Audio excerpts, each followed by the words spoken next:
Welcome back to the deep dive. Today we're looking at something I think a lot of us feel but maybe don't fully understand. It's this really deep link between rain, chronic pain, and even psychological healing. hmm And we're going to frame this whole conversation around some truly abnormal, record-breaking weather that just hit a place that is completely not used to it, Southern California, specifically the Coachella Valley. It's really the perfect case study Mm. because you have this convergence of a localized environmental crisis, storm, Right. and this very personal physical experience of pain. I mean, we've all heard someone say, oh, my knee aches, it's going to rain. Yeah, of course. My grandpa used to say that all the time. Exactly. But when you take that and you pair it with something like a massive atmospheric river storm hitting a desert, the potential for pain, both inside and out, it just goes way, way up. That's a great point. And when we talk about this specific storm from November 2025, we're not talking about a little bit of drizzle. This was a record-breaking event.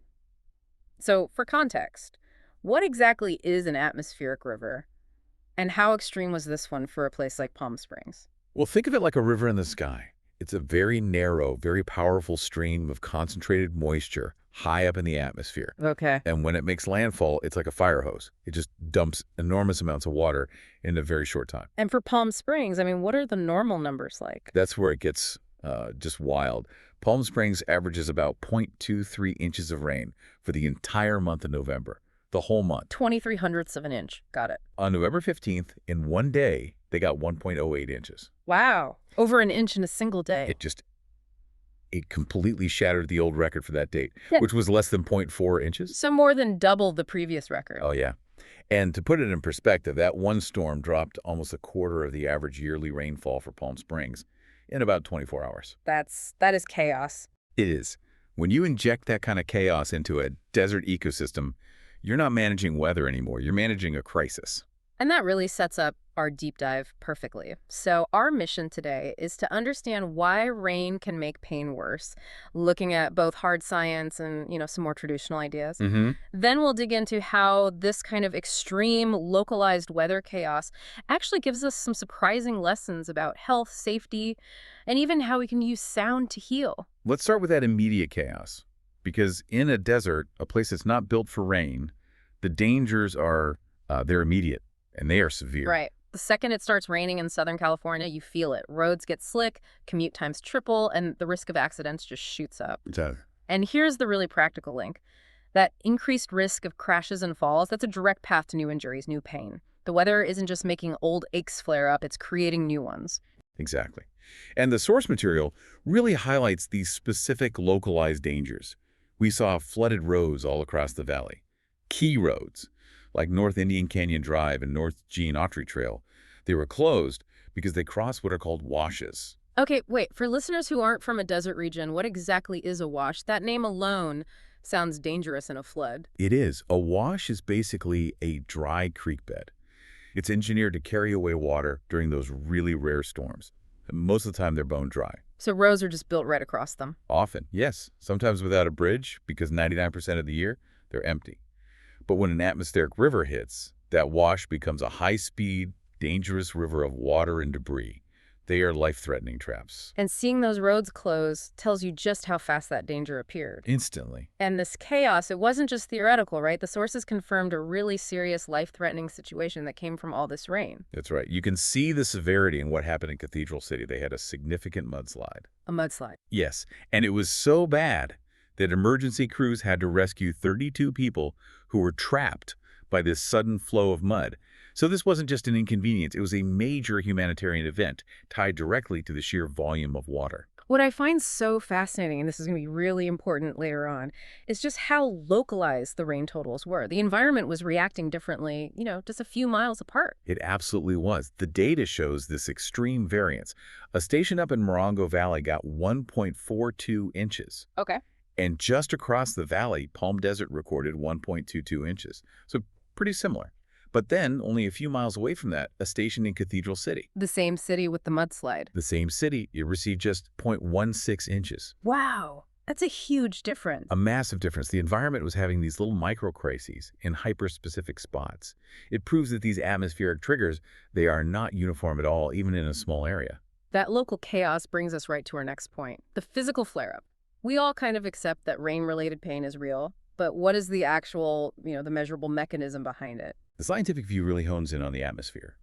Specifically, research connects pain, especially joint pain from arthritis or old injuries, to rapid drops in barometric pressure. Right, you always hear barometric pressure drops. But break that down for us. Why does a change in the air pressure outside affect the inside of, say, my knee? Well, think of your body as being in a constant state of balance with the air around you. Ah, The weight of the air is always pressing down on us. That's external pressure. got it. Our joints are protected by a little capsule that contains fluid, and that fluid has its own internal pressure, which is usually kept in check by the air pressure pushing on your body. Okay, so it's a balance. It's a balance. But when a storm system moves in, the external atmospheric pressure drops, and it can drop pretty fast. So that outside force gets weaker. Precisely. And when that happens, the internal pressure inside your joint capsule sort of dominates for a moment. It allows the soft tissues to expand just slightly, Just a tiny bit. a microscopic expansion. But in an already inflamed or damaged joint, that's enough to irritate the very sensitive nerves and pain receptors. It's a direct biomechanical response to physics. That makes a lot of sense. But the source material also pointed to a more traditional view from East Asian medicine, which doesn't talk about pressure. It talks about things like wind, cold, and dampness. Right. So are these ancient ideas just, poetic ways of describing something we now understand with science? Or do these two models actually work together? That is a fantastic question. And the answer is they absolutely complement each other. They create a kind of synergy of pain. The traditional view sees pain as these external factors, wind, cold, and damp, invading the body's channels or meridians. And an atmospheric river is basically the definition of extreme cold and dampness. Exactly. So while barometric pressure is the mechanical trigger, the thing that causes the joint tissues to physically stretch, the cold and dampness are biological amplifiers. Amplifiers, how so? Cold and damp conditions can decrease blood flow to your joints. And reduced circulation means inflammation doesn't clear out as quickly, and the nerves are kept in this state of high alert. Ah, so you get the mechanical stretch from the pressure drop plus the biological sensitivity from the cold and damp. And together, the pain experience is far worse than either one would be alone. So it's truly multifactorial. It's pressure, it's dampness, and then, like we said, the higher risk of actually getting hurt driving or walking in this weather. This makes the practical advice really important. If you know a storm is coming, what can you do to prepare for both the flare-ups and the risks? Okay, first is internal prevention. The source tips are pretty clear. Warm up your joints, do some gentle stretching, and really focus on staying warm and dry, especially those areas that tend to flare up. And if you can, avoid long drives. Absolutely. If you could avoid a long drive during the peak of the storm, do it. And let's talk about the specific road hazards in a dry place like Southern California. This is critical safety stuff. It is. The unique danger is the oil slick effect. Think about it. When you go months without rain, all this dust, tire debris, and vehicle oil just builds up on the pavement. Right. The first, say, 30 minutes of a heavy rain, don't wash that away. They mix with it. And that creates this incredibly slick, dangerous film on the road. So it's not just water, it's a chemical slurry. Exactly. It dramatically reduces your traction. You hear about hydroplaning, and it's especially risky in those first few hours of a storm. That's a great point. The roads are actually most dangerous right when the rain starts. Awareness is your primary tool for pain prevention there. So while we're navigating the pain and the slick roads and the washes, we also have to acknowledge that this isn't all negative. We need to shift gears a bit and talk about the healing side of rain. It's a fascinating duality, isn't it? Because on one hand, you have chaos, but on the other, you have this natural environmental reset. A reset. Yeah, the rain literally washes the air. It cleans out pollutants, which is great for breathing. But there's something more subtle, too. Rain is associated with an increase in negative ions in the atmosphere. Okay, I've always heard about negative ions, usually from someone trying to sell an air purifier. What do they actually do? Well, negative ions are just oxygen atoms with an extra electron. You find them in high concentrations near waterfalls and forests and right after a heavy rain. And they're hypothesized to have this slight calming effect on us. They're linked to potential mood elevation. So as the storm is causing aches, the air itself might be shifting to a more invigorating quality. And what about the sensory experience, that green smell, the wet earth smell? That petrichor, yeah, that's part of it. But maybe the most powerful therapeutic element is just the sound of the rain itself. Right. Why do we love rain sounds for sleep and focus so much? The sound of rain is very closely related to what's called pink noise, and this is why it's so effective. Most people know about white noise. How is pink noise different? Okay, so white noise is energy spread equally across all frequencies. Mm-hmm. It can sound a little harsh, like static. Mm-hmm. Pink noise, on the other hand, puts more energy into the lower frequencies. So it's a deeper, richer sound? Precisely. It's a fuller sound profile. And because it emphasizes those lower, more subtle frequencies, it mimics natural rhythms. Like a heartbeat or a waterfall. Exactly. A steady downpour, a strong heartbeat, wind in the trees. This profile helps the brain calm down. It masks jarring sounds like traffic. And studies have confirmed it helps with sleep and anxiety. It creates this non-threatening audio cocoon. That is remarkable. So the same event drops the barometric pressure, causing pain inside your joints, but the sound it creates actually calms your central nervous system. It's a perfect example of that duality. Physically destructive, but psychologically restorative. It really highlights the complex relationship we have with weather.